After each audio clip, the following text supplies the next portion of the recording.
Prescription पहिल्यांदा कॉम्प्युटरवर मी बघतो की अवेलेबल आहे का नाही, त्याची एक्सपायरी आहे का नाही.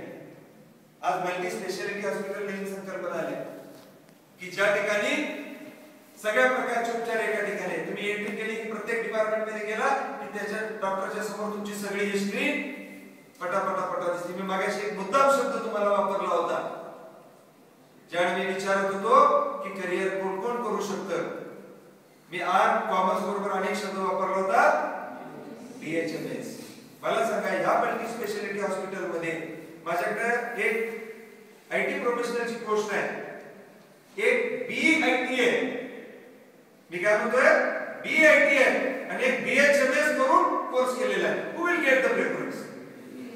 अभी BIT आहे, मी 4 वर्ष घालवले त्याच्यात. आता BHMS त्याला ITचं काय माहित नाही. Who will get the preference? माझ्या क्षेत्राविषयी त्याला माहिती आहे, त्याला प्रिस्क्रिप्शन सांगायची गरज नाही, त्याला डिझीज सांगायची गरज नाही, बरोबर. त्याला पहिला प्रेफरन्स मिळणार आहे. म्हणजे आज हेल्थ केअर मध्ये सुद्धा इन्फॉर्मेशन टेक्नॉलॉजी आहे, बरोबर. हे एंटरटेनमेंट अँड एंटरटेनमेंट, बरोबर. डायलॉग आहे हे असं तुम्ही काय मी एंटरटेनमेंट म्हणलं, मी एंटरटेनमेंट म्हणलं, मी एंटरटेनमेंट म्हणजे आज या क्षेत्रामध्ये सुद्धा इन्फॉर्मेशन टेक्नॉलॉजी आहे. आज ॲनिमेशन किंवा तुमचे स्टंट हिरो करत नाही, बरोबर. सगळं काय होतं तिथं ॲनिमेशन किंवा डिजिटलायझेशनचा वापर होतो, बरोबर. ह्याच्या पुढे जाऊन आम्हालाही असं वाटत होतं की तिकडे काही जास्त नसेल. मागच्या महिन्यापर्यंत आमचं असं समज होतं की IT म्हणजे एंटरटेनमेंट म्हणजे इन्फॉर्मेशन टेक्नॉलॉजी तिथपर्यंतच असेल. एक महिन्यापूर्वी आमच्या इथे एक फोन आला आमच्या इन्स्टिट्यूट मध्ये आणि त्या लेडीने सांगितलं I am speaking from UFO. I am speaking from UFO private limited Mumbai. तुम्ही हे नाव कधी ऐकलंय, बघितलंय, कुठं ऐकलंय?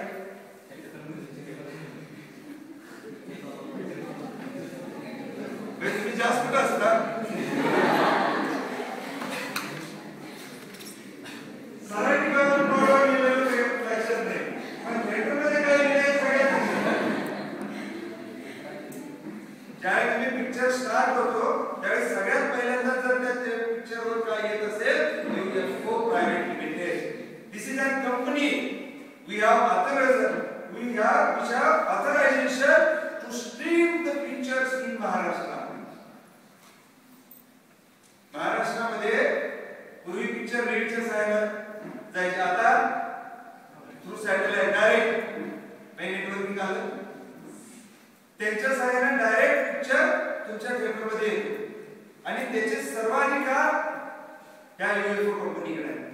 कुणी नवीन पिक्चर काढला तर या कंपनी मार्फत त्याला तो स्ट्रीम करावा लागतो. कुणी नवीन थिएटर काढलं तर त्याला सुद्धा या कंपनीकडनं त्याचं स्ट्रीमिंग घ्यावं लागतं. या कंपनीचा एक फोन आजच्या महिन्यामध्ये आमच्या इन्स्टिट्यूट मध्ये आला.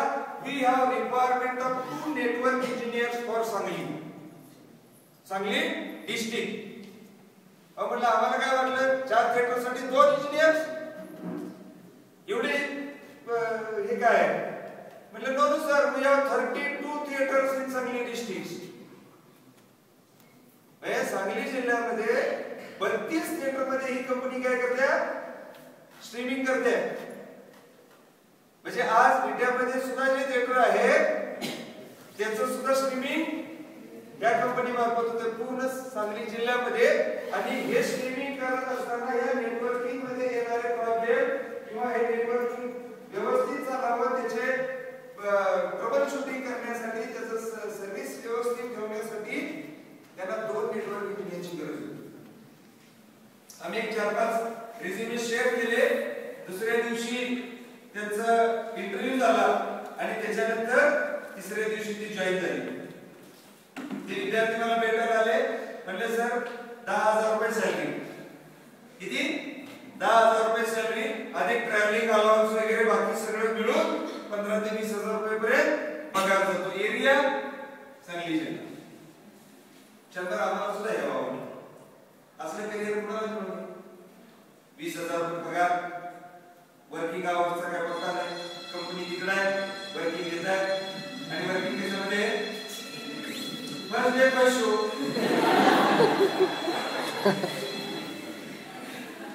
गेलो पाहिजे ना, पिक्चर भर पडला तर काय करायचं? कुठल्या थिएटरमध्ये त्याला प्रवेश नाही असं आहे का? काम कुठं करायचं? थिएटरमध्ये. नेटवर्क इंजिनियर म्हणजे आयटीची पदवी आहे, पगार आहे, सगळं आहे बरोबर. आणि वर्किंग आवर्स नाही. सकाळी चालू झालं की ऍप्लिकेशनवर बटन दाबलं की हजेरी लागते. या जिल्ह्यामध्ये जिथे कुठं प्रॉब्लेम असतील त्यांनी तिकडे कळवायचं. त्यांनी त्यांचं स्वतःचं ऍप्लिकेशन आहे, त्या ऍप्लिकेशनवरच प्रॉब्लेम तुम्हाला पाठवतो. तुम्ही तिथे ऍक्सेप्ट करायचं, त्या ठिकाणी जायचं, तो प्रॉब्लेम दुरुस्त करायचा. दूर झाला की तिथूनच ऍप्लिकेशनवरच ओके करायचं. म्हणजे वर्किंग आवर्स नाही, सॅलरी चालू आहे आणि जॉब मॅन्युफॅक्चरिंग. आज एक नॅनो साधारणपणे 3 तासामध्ये एक नॅनो तयार होते. It is only because of automation. त्याला असेंबली लाईन असं म्हणतात. तो सांगायला एका साईडला ठेवला की 3 तासामध्ये नॅनो बाहेर होतो विदाउट ह्युमन टच. त्या ठिकाणी सुद्धा काय आहे? इन्फॉर्मेशन टेक्नॉलॉजी आहे. म्हणजे मेकॅनिकल वाल्यांना सुद्धा इन्फॉर्मेशन टेक्नॉलॉजी लागते, सिव्हिल वाल्यांना इन्फॉर्मेशन टेक्नॉलॉजी लागते, मॅन्युफॅक्चरिंग मध्ये म्हणजे केमिकल वाल्यांना इन्फॉर्मेशन टेक्नॉलॉजी लागते. मला सांगा असं कुठलं डिपार्टमेंट आहे, असं कुठलं फील्ड आहे की ज्याला इन्फॉर्मेशन टेक्नॉलॉजी लागते? आणि तरी सुद्धा आमच्याकडे दुर्दैव काय? सिव्हिलला गर्दी आहे, मेकॅनिकलला गर्दी आहे आणि आयटी मध्ये म्हटलं तर तिथपासून करिअरच नाही, जॉबच नाही. इमॅजिन करा, know industry can exist without IT. अशी कुठली इंडस्ट्री आहे, असं कुठलं डिपार्टमेंट आहे, असं कुठलं फील्ड आहे की ज्याच्यामध्ये इन्फॉर्मेशन टेक्नॉलॉजी? कुणाकडे आहे का असं एखादं तरी डिपार्टमेंट आहे? मला सांगा की सगळ्या फील्ड मध्ये इन्फॉर्मेशन टेक्नॉलॉजी नाही. There is no department, no field without information technology. एक इन्फॉर्मेशन टेक्नॉलॉजीचं स्ट्रक्चर एका कंपनीमध्ये कसं असतं? हा एक ढोबळ त्याचा ढाचा आहे की जॉब वर्क किंवा जॉब प्रोफाइल कसे असतात हे दाखवण्यामध्ये माझे 2 हेतू आहेत. की एक तुम्हाला कळावं की तुम्ही ज्या फील्डमध्ये जाऊन करिअर करणार आहे त्या ठिकाणी त्या कंपनीमध्ये आयटीचं स्ट्रक्चर कसं असतं.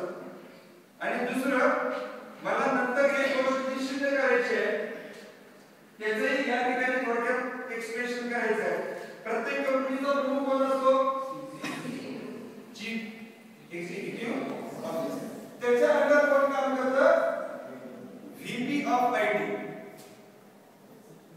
Vice president of IT. There is no alone vice president. हा एकटा व्हाइस प्रेसिडेंट नसतो.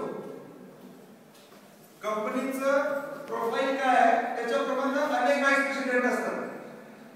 म्हणजे vice president of manufacturing, HR, finance, sales, purchase असे एखाद्या कंपनीमध्ये एकापासून ते 10-15 व्हाइस प्रेसिडेंट असू शकतात डिपार्टमेंट वाईज. आपण विचार कुठल्या डिपार्टमेंटचा करणार आहे? आयटीचा. जर आयटीचा विचार केला तर आयटी साठी एक व्हाइस प्रेसिडेंट असतो, त्याला आपण म्हणतो व्हीपी ऑफ आयटी. त्याच्या अंडर 2 मॅनेजर असतात. एक मॅनेजर असतो IT infrastructure manager. One is IT infrastructure manager and second is IT software manager. Software मॅनेजरच्या अंडर परत 3 डिपार्टमेंट येतात किंवा 3 लोक काम करतात. वन इज डीबीए म्हणजे database administration. Second is database developer and third one is पहिल्यांदा शब्द आहे BI developer, that is called business intelligence developer. मी आता डिस्क्राइब करणार नाही कारण त्याच्यात परत अर्थ जाते. Then come to IT infrastructure manager. IT infrastructure manager च्या अंदर परत 3 लोक आहेत.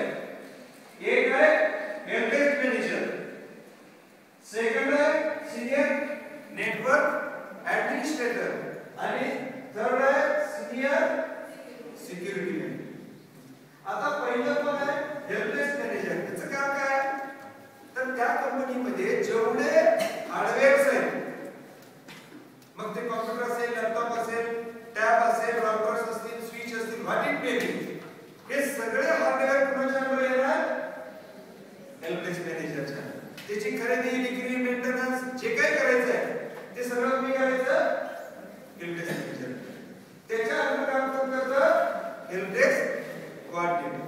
कोऑर्डिनेटरचं काम काय समजा कंपनीचे 10 ब्रांचेस आहेत तर त्या 10 ब्रांचेस मध्ये कुठं कुठं काय काय प्रॉब्लेम आहे, कुठं कॉम्प्युटर खराब झालाय, कुठं लॅपटॉप चालत नाही, कुठं स्विच बंद पडलाय, कुठं प्रिंट निघत नाही, कुठं कागद अडकलाय, जेवढे काय हार्डवेअरशी रिलेटेड प्रॉब्लेम आहेत ते सगळे प्रॉब्लेम येतात कुणाकडे कोऑर्डिनेटरकडे. आणि कोऑर्डिनेटर काय करतो with the help of help desk एक्झिक्युटिव्हच्या सहाय्याने ते प्रॉब्लेम सॉल्व्ह करतो. त्याच्याकडे जे हेल्प डेस्क एक्झिक्युटिव्ह आहेत त्यांच्या सहाय्याने ते प्रॉब्लेम तो सॉल्व्ह करतो. त्याच्यामध्ये काय रिक्वायरमेंट लागली, रिपेअर लागलं, मेंटेनन्स लागलं, परचेस लागलं तर हे सगळं कुणाकडे जातं परत manager. Then second come to senior network administrator. Network ऍडमिनिस्ट्रेटरच्या खाली नेटवर्क इंजिनियर आणि नेटवर्क एक्सपर्ट. त्या कंपनीमध्ये जेवढं नेटवर्क आहे ते सगळं नेटवर्क या लोकांनी मेंटेन करायचं, त्याचं ट्रबल शूटिंग त्यांनी करायचं आणि नवीन नेटवर्क ब्रांचेस निघाले की त्यांनी तयार करायचं. Then senior security manager. परत सिक्युरिटी मॅनेजरच्या under logical data security manager. मी मागाशी तुम्हाला सांगितलं तुमच्या कॉम्प्युटर मधला डाटा म्हणजे लॉजिकल डाटा, त्याची सिक्युरिटी करणारा मॅनेजर वेगळा, त्याच्यानंतर इलेक्ट्रॉनिक सिक्युरिटी मॅनेजर वेगळा.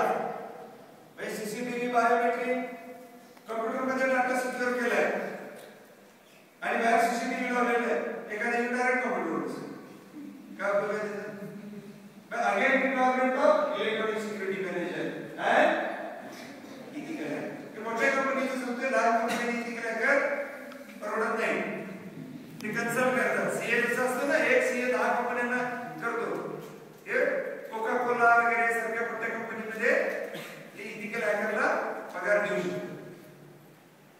लॉजिकल डाटा सिक्युरिटीच्या अंडर परत 2 लोक आहेत, एक डाटा सिक्युरिटी इंजिनियर आणि नेटवर्क. डाटा किती ठिकाणी आहे 2 ठिकाणी आहे, एक तो कॉम्प्युटर मध्ये आणि एक नेटवर्क मध्ये.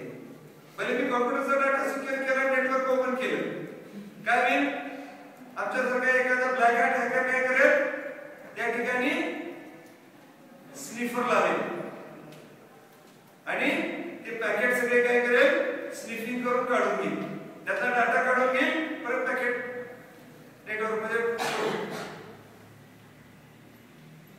फक्त कॉम्प्युटर मध्ये सिक्युरिटी करून उपयोग नाही तर नेटवर्क मध्ये सुद्धा सिक्युरिटी मेंटेन करावी लागेल. That is the structure of an IT company किंवा एखाद्या कंपनीमध्ये आयटीचं स्ट्रक्चर या प्रमाणे असतं. Now what is network? Now we come to the point network. माझ्यामध्ये नेटवर्क सगळ्यांच्या सिलेबस मध्ये आहे, आता तुम्ही लास्ट इयर आहे त्यामुळे तुम्हाला नेटवर्क माहित आहे.